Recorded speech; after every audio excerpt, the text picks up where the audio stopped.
कन्नड़ भाषा के प्रसिद्ध लेखक और तर्कवादी के.एस. भगवान के बयान से विवाद खड़ा हो गया है। उन्होंने भगवान राम और माता सीता को लेकर विवादित बयान दिया है।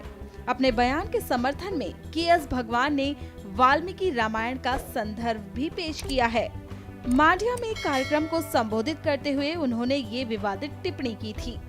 के.एस. भगवान की टिप्पणी को लेकर हिंदू संगठनों और संत समाज ने कड़ा विरोध किया है और कर्नाटक सरकार से कानूनी कार्रवाई की मांग की है। एकदम झूठ है, उसको वाल्मीकि का एक अक्षर भी नहीं मालूम है। जिस प्रकार से वाल्मीकि ने लिखा है, यदि भगवान राम के लिए कह रहा है और ये इस भगवान अपने को कहता है, ये महामूर्ख है, इसको एक पैसे का ज्ञान नहीं है, वाल्मीकि रामायण उस साइड देखा ही नहीं है। ऐसे मूर्ख को और लेखक कहा जाता है, अपने को भगवान कहता है, यह कुछ नहीं है। इसको ज्ञान यदि एक पैसे का होता तो इस प्रकार का बयान नहीं देता। ये हमारे इष्ट देवता भगवान राम, मर्यादा पुरुषोत्तम भगवान, जो कंदमूल फल खा करके 14 वर्ष तक वनवास में रहे, ऐसे हमारे इष्ट देव को जिस प्रकार से मदिरा पान करने के कह रहा है, ये महामूर्ख है। इस पर तुरंत कानूनी कार्रवाई होना चाहिए, इसलिए कि हमारे इष्ट का निंदा कोई नहीं कर सकता। मर्यादा पुरुषोत्तम भगवान श्री राम के विषय में इस तरह का अनर्गल प्रलाप, यह बहुत निंदनीय है और निश्चित रूप से इसके पीछे भारत में अस्थिरता पैदा करने के लिए चीन और पाकिस्तान का हाथ है, जो मोटी फंडिंग इनको दे करके और इस तरह का जहर उगलवाया गया है।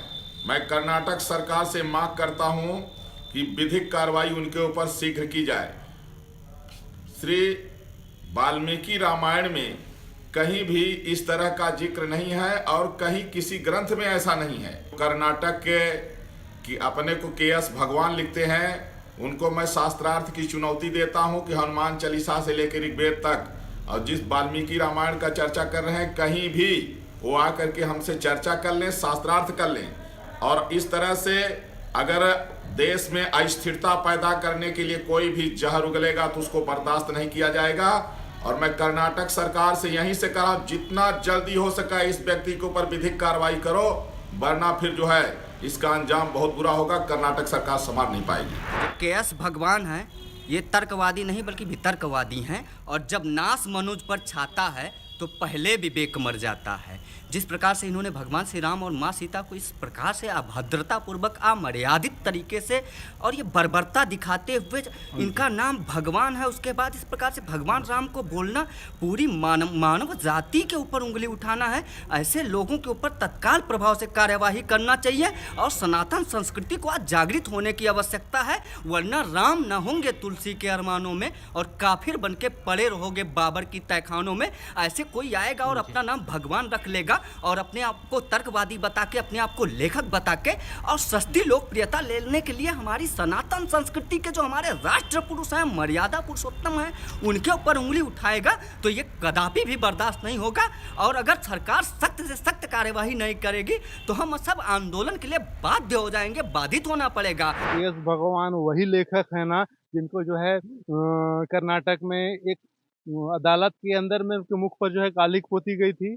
कुछ तो इन्होंने का कुकृत रहा होगा, उनके इसी जीवा के कारण जो है उनका मुख पे कालिक पोता गया। अर्थात इनके जो है जीवा ही सबसे बड़ा विनाशकारी है। ऐसे व्यक्तियों का जो जीवा छत विच्छत कर खंडित कर देना चाहिए, अर्थात इनके जीवा को काट देना चाहिए। किंतु हम जो है सनातनी लोग अपने संविधान का पूर्ण रूप से सम्मान करते हैं, इसलिए हम कानून से इस बात की जो है दरखास्त करेंगे कि इनको जो है कड़ी से कड़ी सजा दी जाए। ये लोग हम सनातनियों के ऊपर इतना मतलब अपने ओछी जो है प्रसिद्धि प्राप्त करने हेतु जो है लोग कुछ भी कह दे रहे हैं। ये तो सपने में सोचना भी निंदनीय अपराध है, सोचना भी।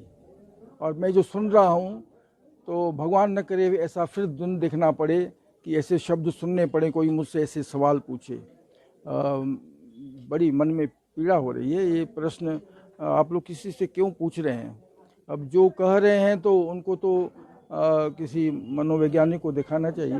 राम का जो चरित्र लिखा वाल्मीकि जी या तुलसीदास जी ने रामचरितमानस में, कहीं भी ऐसा वर्णन नहीं आता कि उन्होंने शराब पी है या माता जानकी के साथ बैठकर उन्होंने किसी प्रकार का कोई नशा किया है।